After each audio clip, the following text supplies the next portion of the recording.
10 कोटी इन्व्हेस्टर असणाऱ्या देशामध्ये फक्त 1,000-1,200 सेबी रजिस्टर्ड ॲडवायझर आहेत. तर काय याच्यामध्ये म्हणजे कारण काय आहे? ते होणं अवघड आहे. ते कारणही सांगा आणि ज्यांना सेबी रजिस्टर्ड ॲडवायझर व्हायचं आहे, कारण का अपॉर्च्युनिटी आहे. Demand supply gap clear cut दिसतोय. येस. तर सेबीचं रजिस्ट्रेशन घेऊन RIA होण्यासाठी प्रोसेस काय आहे तेही सांगा. तर आता ह्या प्रोसेसमध्ये खूप मोठा बदल झालेला आहे आणि सेबीचं टार्गेट आहे की 10,000 RIA यांची गरज आहे, बरोबर. At least in the near short term. So त्यासाठी त्यांनी रेग्युलेशन आणि एंट्री क्रायटेरिया हा बऱ्यापैकी रिलॅक्स केलाय. जेव्हा लायसन्स मी घेतलं होतं त्यावेळेस क्रायटेरिया खूप जास्त एंट्री बॅरियर खूप हाय होता. ओके.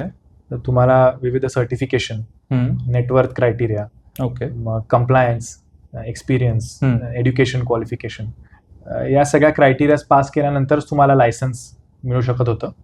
आज जे नवीन रेग्युलेशन आहे त्यामध्ये एंट्री लेवल जे लायसन्स आहे ते मिळण्यासाठी एंट्री बॅरियर्स खूप कमी आहेत.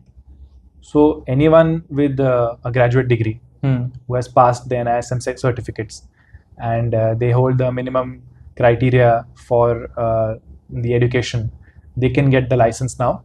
So this number is very likely to increase in future. So the process is very simple now. So you can be a SEBI registered advisor, and it is better to get things legally done when you are giving investment advice or managing capital in any form.